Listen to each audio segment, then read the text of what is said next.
The night of the Ashford Autumn Ball was, by common agreement, the finest social occasion in the county, perhaps in the whole of the northern counties, and it had been so for 30 years, without interruption.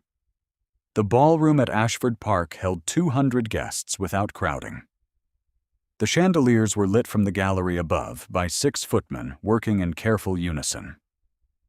The orchestra from York arrived the afternoon prior and required their own quarters. The invitation list was adjudicated every September by the Dowager Duchess of Ashford herself, and to be removed from it was a social consequence from which few families fully recovered. Nora Blythe did not appear on the invitation list. She never had. She was employed at Ashford Park as a housemaid, had been for 3 years, and on the night of the autumn ball, she wore the plain gray dress and white apron of her station and moved through the guests' periphery with the practiced invisibility of a woman who had learned, early, that being seen in this house was rarely to her advantage. She was 23 years old and had come to service at Ashford Park the autumn after her father died and left nothing behind but an honest name and a small shelf of books she had carried here in a flour sack. She was the daughter of a country curate, educated past her station by a father who had believed, with tender impracticality, that knowledge was its own inheritance. She could read Latin. She could read it better than the steward, better, she suspected, than most of the guests now filling the ballroom below. She had learned not to let this show. The Dowager Duchess, Lady Constance Ashford, 61 years old, still magnificent in black silk and pearls, had employed her with the crisp assessment that a girl of her background would give little trouble and require less conversation. That assessment had proven largely correct. Nora gave very little trouble. She worked until her hands were rough at the knuckles. She kept her opinions on the Latin books in the library to herself. She was not reckless enough to want more than what she had, and she was not diminished enough to pretend she wanted nothing at all. It was close to 10:30 when she first noticed the stranger standing near the East Terrace doors. She had been collecting emptied glasses from a side table at the edge of the ballroom floor, moving with the careful efficiency of someone who understood her presence in this room was functional and not social, when the man drew her attention not by any particular gesture or sound, but by a quality of stillness in a room that was entirely motion. Every other person in the Ashford ballroom was performing. The guests performed wealth or aspiration or polished indifference. The musicians performed joy. The footmen performed invisibility.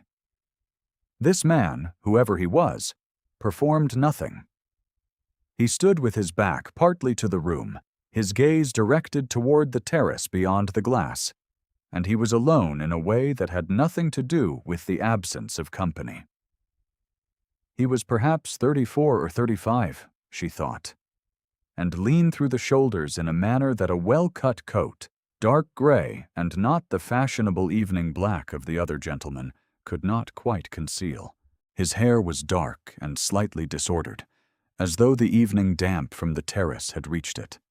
He wore no decorations, no family pin, none of the small marks of rank that the other men in the room deployed like armor. His cravat was simply tied. She noted all this the way she noted anything in this house, quickly, practically, then set aside. She collected the glasses and turned toward the service corridor. She was nearly through the door when she heard the sound behind her, a soft, sharp exhale, barely audible beneath the orchestra's second movement, and she turned instinctively because the sound was not theatrical. It was the sound of a person in actual discomfort.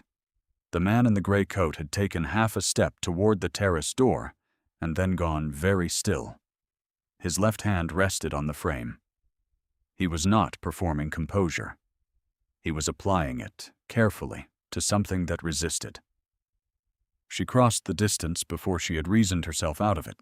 "Are you unwell, sir?" He turned. His face was angular, the jaw strong. The eyes, she noted in the poor candlelight, a shade of dark amber or brown, the kind of color that shifted depending on the light.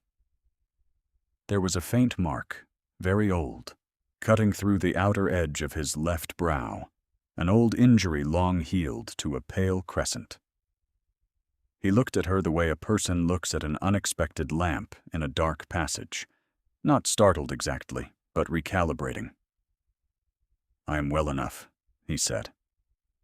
His voice was quiet and level, with a northern quality that suggested he was not from London regardless of how well he dressed. "Your color suggests otherwise," she said, because she had already spoken, and it seemed cowardly to retreat now, and because the pallor beneath his composure was real. A pause.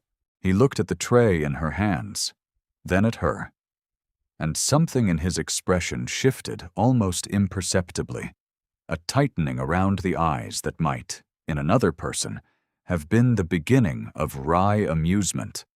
"You are very direct for a maid," he said. "You are very pale for a guest," she replied. He held her gaze for a moment that lasted slightly longer than courtesy required, and then he turned back toward the terrace glass and said, in a voice that gave nothing away, "I have not been in this house for some years. I find I had not adequately prepared for it." She set the tray on the nearest surface without thinking, and said, "There is a small anteroom off the east corridor that will be empty at this hour. The air is better there, and no one will remark if you need a moment." He looked at the tray she had set down, then at her face.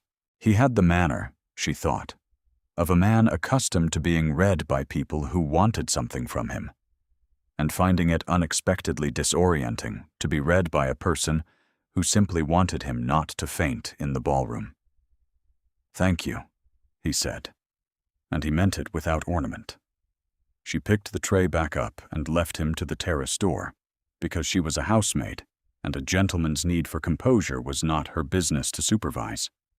She thought nothing more of it until she came back through the east corridor 20 minutes later, carrying fresh candles, and found him in the anteroom she had mentioned, seated in one of the plain chairs, turned somewhat toward the window, his profile against the dark glass and the faint blue smear of autumn moonlight behind it. She nearly left again without acknowledgement. He stopped her. "What is your name?" "Blythe, sir. Nora Blythe." "How long have you been in this house?" She set the candles on the table. 3 years. "Then you did not know the previous Duke." She understood, she thought, what he was not saying. She looked at him steadily. "I know the family by reputation, sir, as everyone in the county does." "And what does the county say?" "That the old Duke was a fair man and a decent one, and that his death was too soon. That the young Duke was away in France and then the Indies, and is either very busy or very indifferent to his inheritance, depending on whom you ask." She paused. "That Lady Constance manages the estate with considerable competence and considerable authority, and that the two things are not always distinguished from each other." Silence. Then quietly, he said, "And which do you believe?" She considered him. The dark coat, the lack of decoration, the quality of stillness, the way he had said this house with the weight of something long carried. She was a curate's daughter, and she had been educated, among other things, to know the difference between a man who asked a question for the pleasure of his own answer and a man who asked it because he needed to hear someone say the true thing aloud. "I think they can both be true," she said carefully. "Competence and authority at the cost of mercy. It happens in the best families." He looked at her then, fully, for a moment that stretched past any social comfort she could have claimed. "Yes," he said, "it does." She lit the candles and left him there with the moonlight, and she told herself that whoever the gray-coated gentleman was, it was not her concern, and that a housemaid who made herself curious about the business of her betters had already made one mistake too many.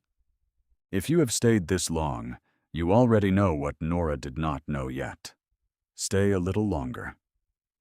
She did not see him again until the following morning.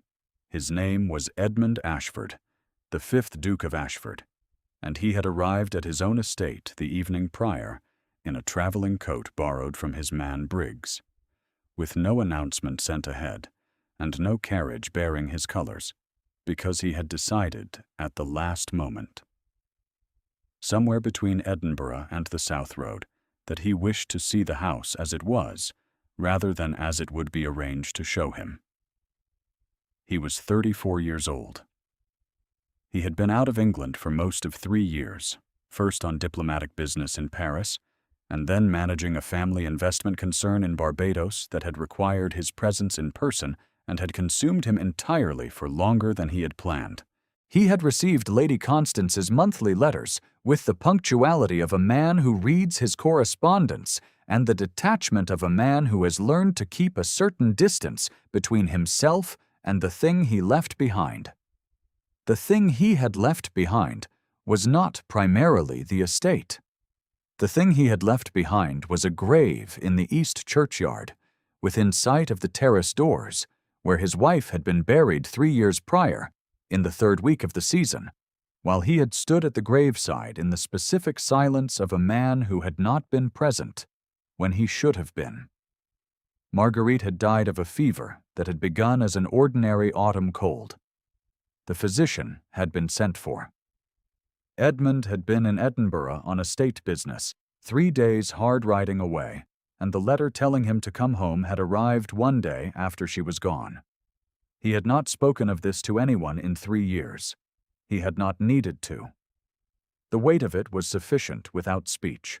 The Dowager Duchess, his mother, had managed everything with her customary iron efficiency, attending to the funeral, the staff, the estate accounts, the invitations, the gradual restoration of the autumn ball to its social position, which she had rebuilt in the intervening years as though the house's grief were an unseemly thing to be tidied before guests arrived.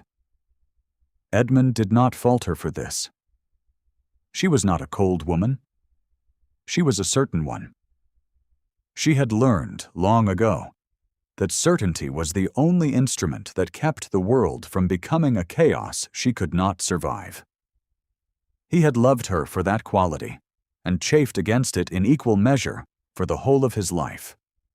He had come back to see what 3 years had made of this place, and of himself in relation to it.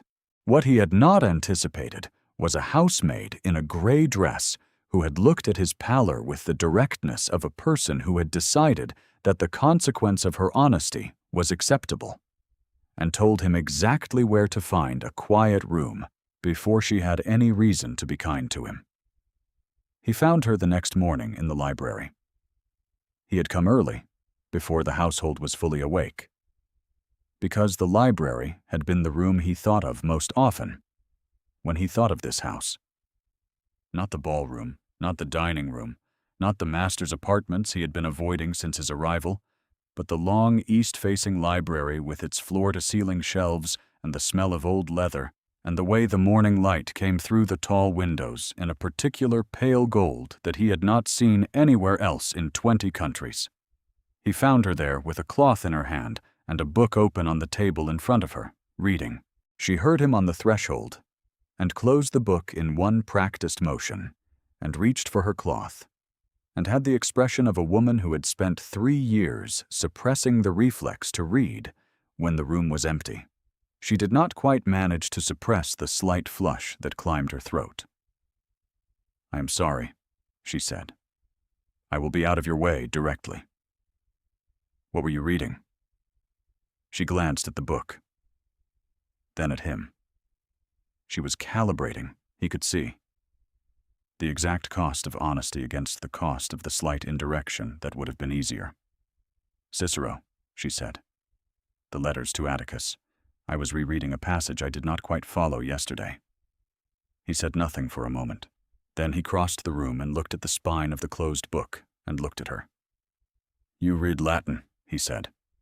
"My father was a curate," she said, in the tone of a woman who has offered this explanation enough times that it no longer embarrasses her.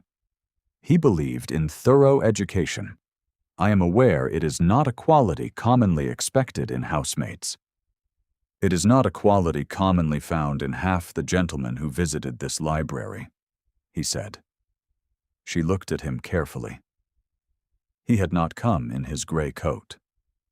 He had come this morning in a dark morning coat, with his title signet ring on his left hand, which she had not seen the previous evening.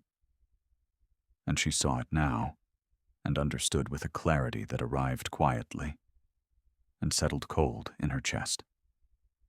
She looked at the ring. She looked at his face. The Duke of Ashford said nothing, because there was nothing useful to say, and because he had learned last night that she preferred the truth to the diplomatic version of it. "You are the Duke," she said. "Yes. I told you your color was poor," she said, and then immediately and visibly cursed herself for it, the flush returning harder and brighter. Something happened in his face that he did not control, a brief loosening of the careful composure, like a door briefly opened on a room that had been shut for some time. It was not quite a smile. It was the anterior to a smile, the place just before, and it was gone in a moment. It was real, and she had seen it. "You did," he said, "and you were correct." "I ought to have addressed you differently," she said. "You addressed me as a person who needed to sit down," he said, which was accurate. She looked at him steadily, and he looked at her, and the library held the morning light, and the smell of old leather, and the particular silence of a room in which two people have said more than they intended, and have not yet determined what to do about it. "I spoke of your mother," she said, "in terms that were not deferential." "You spoke honestly about a complicated subject," he said. "My mother would not thank you for it." "I do." He moved to the window and stood there a moment, looking out at the east grounds and the church tower visible beyond the garden wall. She watched him from across the room and did not pretend she was cleaning anything. "The grave is there," he said, without turning. "To the left of the old yew. I have not gone yet." She said nothing, because nothing she could have said would have been the right thing. And she understood that he had said it, not because he expected a response, but because 3 years of silence will sometimes break in the direction of the first person who offers none of the expected performance. "I am sorry for your loss, Your Grace," she said at last, very quietly. "Thank you," he said. It was the second time he had thanked her, and it meant the same as the first, without ornament, without condescension, as one person to another.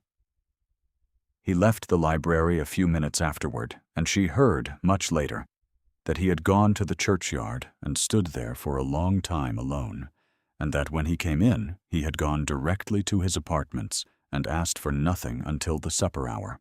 The news of his return spread through Ashford Park by midday, and by the following morning it had spread to every house of consequence within 12 miles, and by the third morning Lady Constance had called him to the morning room and presented him with what she had, over 3 years of careful management, arranged to be the obvious and sensible path forward, which was Miss Lavinia Morcott, 22 years old, the eldest daughter of Sir George Morcott of Morcott Hall, possessed of a dowry that would shore up the estate's western drainage project, and a disposition that the dowager described as steady and pleasant. Miss Morcott was indeed both of these things. She arrived for morning calls with her mother, and she sat composedly and poured tea with the accuracy of a woman who had practiced this scene many times, which she had because Lady Constance had been preparing it for most of 2 years. She was fair-haired and fine-featured, and she said the correct things in the correct order, and she watched the Duke with eyes that had the patient look of a person who has been told her entire life that patience is the surest road to its destination. Edmund was polite. He asked after Sir George's health. He accepted a second cup of tea. He did not commit himself. "She is an excellent match," Lady Constance said, when Miss Morcott and her mother had gone. "She appears to be a pleasant young woman," Edmund said. "The drainage," his mother said. "The drainage can be financed another way. It can be financed this way, without cost to anything else." He looked at her. She looked at him. They had been doing this, the precise silent negotiation of persons who knew each other's architecture entirely, for 30 years, and neither of them had ever completely won it. "I will consider it," he said. "You will do more than consider it," she said, not unkindly, but with the quality of certainty that meant she had already arranged for the outcome she intended, and was offering him the courtesy of appearing to consult him. He went back to the library in the afternoon and found it empty. The Cicero was back on its shelf. He took it down and sat with it a while without reading it, and he thought about a woman who had looked at his pallor and told him directly where to go, who had read Latin in a house where she was employed as a housemaid, who had said, in a voice that offered neither flattery nor resentment, "I think they can both be true."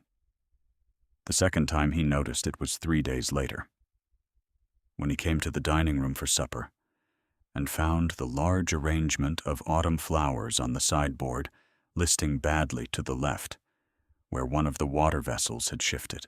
He was about to ring for someone when Nora appeared through the service door with a replacement vessel and corrected it with the quick competence of a person who had registered the problem on her previous pass and returned to address it before anyone else needed to. She did not look at him. He did not speak. He watched her work for perhaps 30 seconds before she finished and took the displaced vessel and returned the way she had come. And it was 30 seconds in which he thought, with the clarity of something that had been assembling itself without his permission, that there was a quality in the way she moved through the world, efficient and unresentful and without performance, that he had not seen in a great many people. The third thing was the child. The Morcotts had a younger daughter, Eliza, 8 years old, who had been brought along to a longer visit, and who had the misfortune of tripping on the front stairs and cutting her knee on the stone edge in a way that was not dangerous, but was considerably dramatic, and who was crying in the manner of a child who has been told all her life to be composed in this house, and is now failing to be, and is frightened of that failure as much as of the pain. Nora appeared from somewhere. Nora was always appearing from somewhere with the clean efficiency of a person who noticed what needed noticing. And she crouched at the child's level and said something in a low voice, and the child's crying shifted from panicked to merely sorrowful.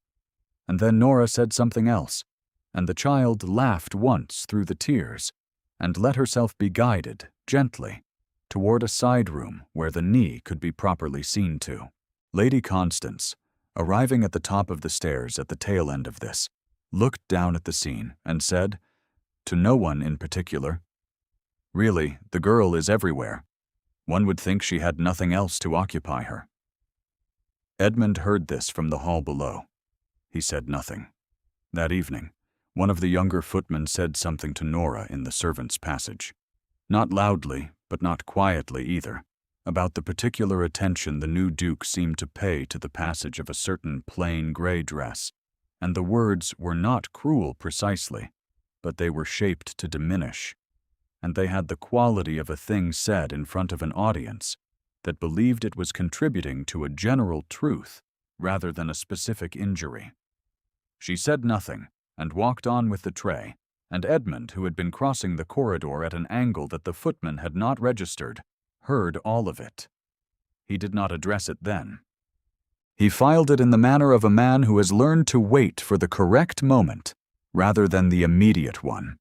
It was a week after his return, on the morning that Miss Morcott and her mother came again, that he went first to the kitchen passage and spoke to Mrs. Haddon, the housekeeper, and asked in a tone that was not a request, that Nora Blythe be moved from general housemaid duties to the position of house reader and librarian's assistant, a position that did not technically exist, but that Edmund created with the authority of a man who owned the house, the library, and the employment of everyone within both. Mrs. Haddon looked at him for a moment, then said, "As you wish, Your Grace." With the careful neutrality of a woman who had seen many things in this house and had learned to withhold her opinions about all of them. Lady Constance heard of this before luncheon. She came to the morning room with the particular quality of calm that meant she was not calm, and said, "I understand you have created a position." "I have reorganized some duties," he said. "For a housemaid," she said. "For a woman with a scholarly education, who has been dusting books, she is more qualified to catalog than anyone currently on staff," he said. "Edmund?" "The library has not been properly catalogued since Father's time," he said. "The Cicero correspondence alone is in some disorder. I would like it addressed." "This is not about the Cicero correspondence." He looked at her. She looked at him. "No," he said quietly. "It is not entirely." She set her cup down with the exactitude of a woman who has spent 60 years managing her responses to things that surprised her and would not begin failing now. "She is a housemaid," his mother said. "She is the daughter of a curate who read Latin while she cleaned the library where she was employed," he said.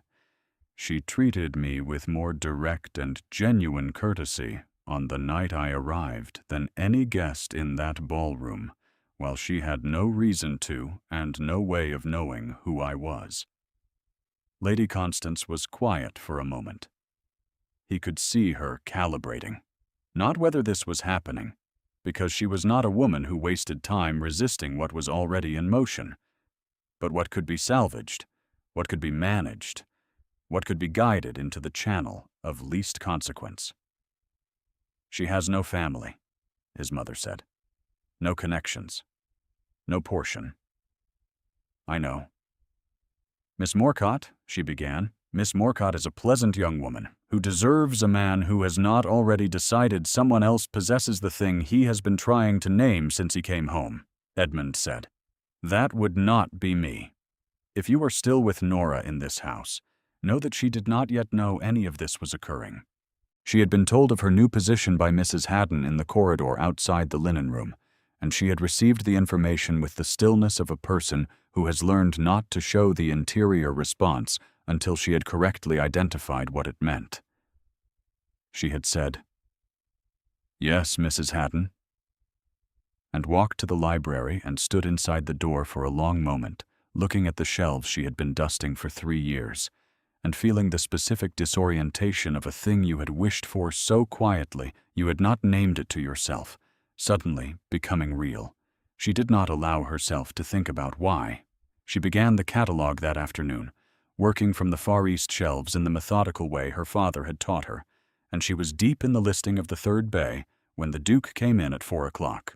He stood at the door and looked at the spread of papers on the working table, and said, "How does it look?" "It is more disordered than it appears from outside," she said. "There are 3 editions of Virgil catalogued as one.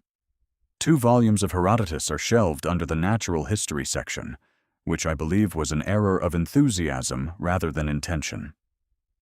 He came to the table and looked at her notes. He stood close enough that she was aware of exactly where he was in the room, in the way she had been aware of him that first night in the ballroom. Not a social awareness, but something more specific. Something that had no name in any of her Latin books. "You are not going to ask me why," he said. "No, Your Grace." "Why not?" She considered this with the honesty that had become, she realized, the only mode she had with him. "Because either the answer would be simple and about the library," she said, "in which case it is already self-evident, or it would be less simple, and I do not know what to do with a less simple answer. And I thought it wiser not to invite the one I could not manage." He was quiet for a moment. Outside, The autumn wind moved through the avenue of beeches and made a sound like paper. "That is very honest," he said. "I have found it is the least expensive approach in the long run," she said, "even when it costs more immediately." He picked up one of her cataloging sheets and looked at it without reading it, the way people hold objects when they are thinking about something else entirely. "My mother intends Miss Morcott," he said. "I know," she said. "The house knows. Lady Constance manages these things with thoroughness." "And what does the house think?" She looked at him steadily.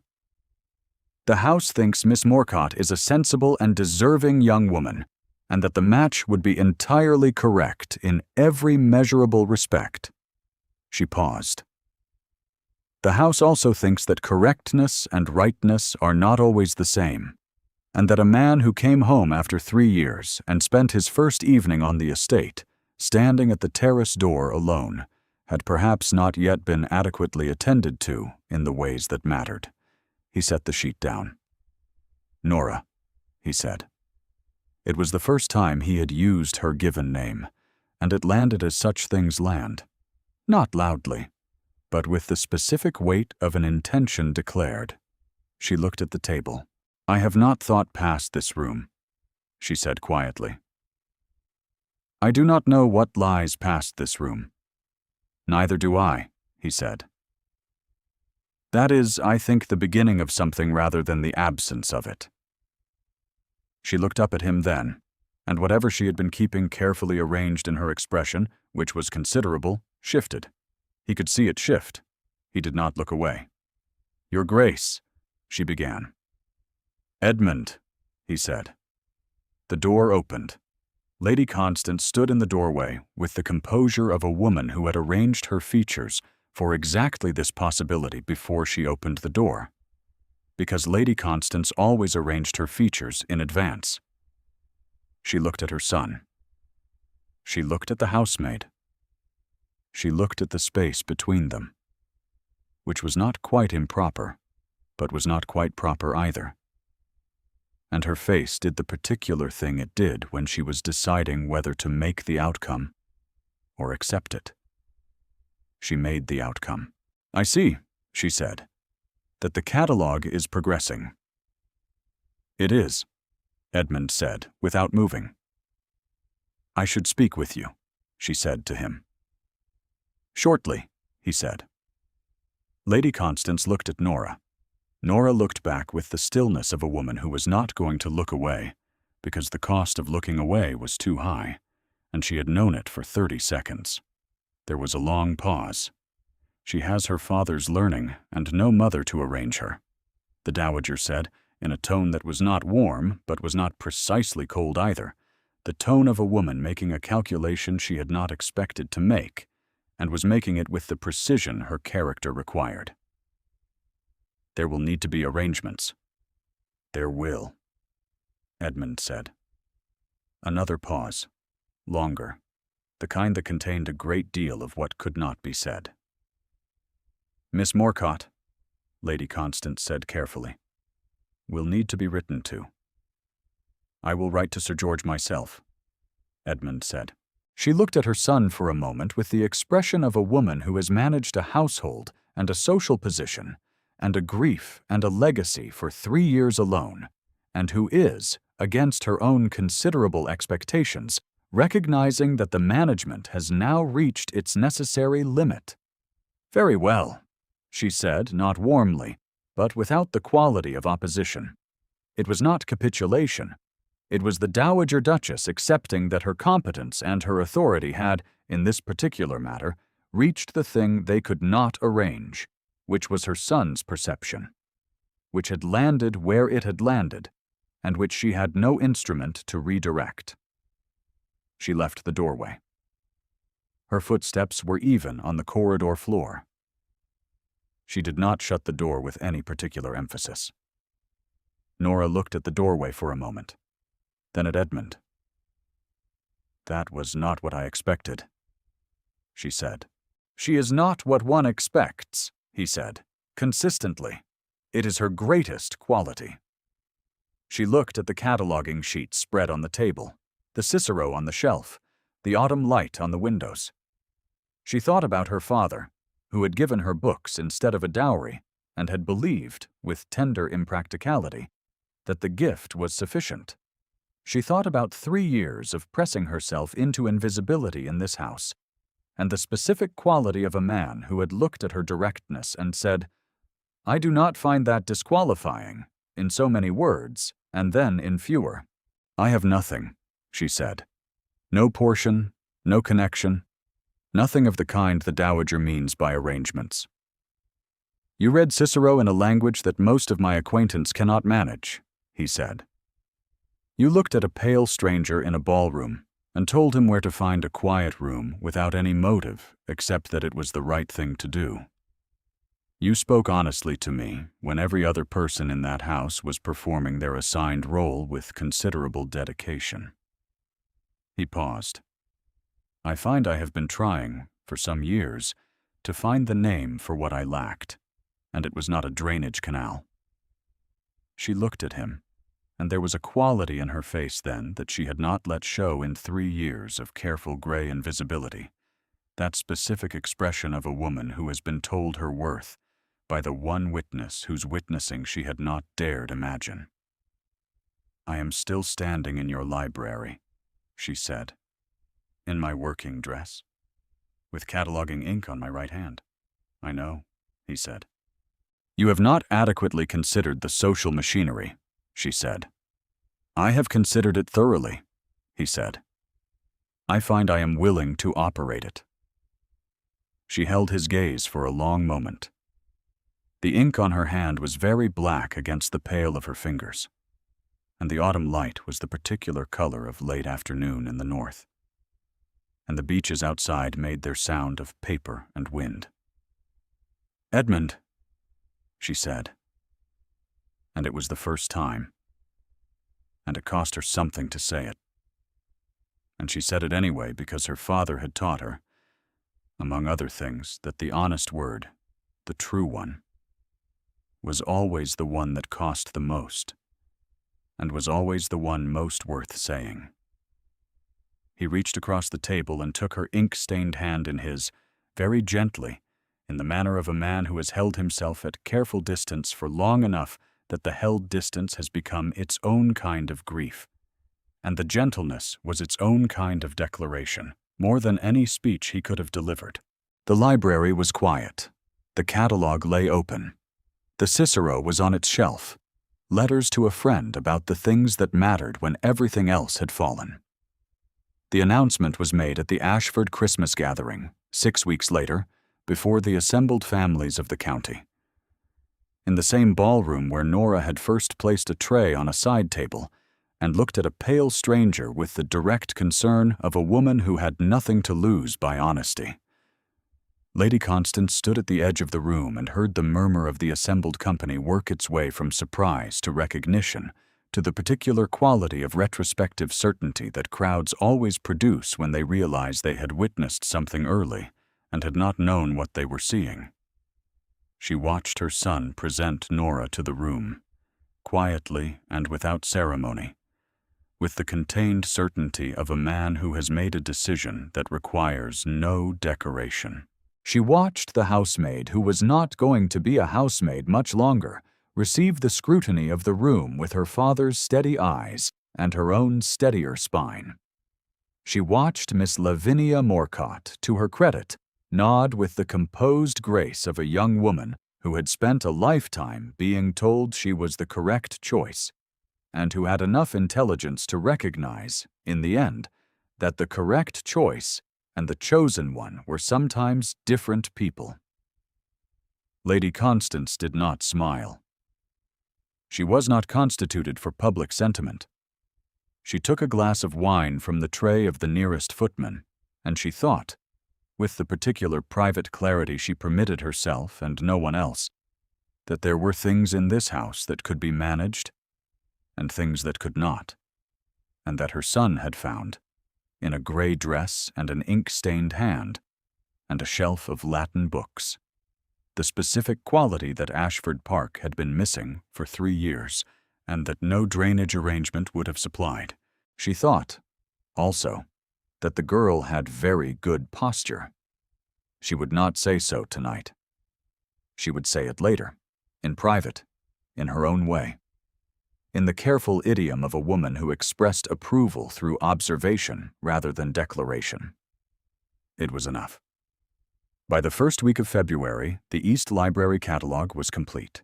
It filled 4 handwritten volumes, annotated in a clear and elegant hand that the late Duke, Nora's father-in-law by then, would have recognized as the hand of a person educated in the tradition of honest scholarship. The Cicero correspondence was properly filed and properly noted. The 2 volumes of Herodotus were returned from the natural history section to their correct place. Edmund found Nora one morning sitting in the window seat of the library with the 4th catalog volume open in her lap, and a cup of tea cooling beside her, and the particular settled quality of a person who has arrived, after a long journey, in the place they had been heading without knowing it. He sat beside her, and she leaned against his shoulder in the easy way of a woman who had never in her life expected to lean against anything, and had found, to her considerable surprise, that the thing she leaned against did not require her to stop being herself to do it. Outside, the February light was thin and pale and honest, the kind of light that showed everything plainly, and the beeches were bare, and the church tower was visible over the garden wall, and the catalogue was finished. She thought of her father, who had given her books instead of a dowry, and thought that he had been, after all, entirely right. If her story stayed with you, leave a word in the comments. Nora earned that too.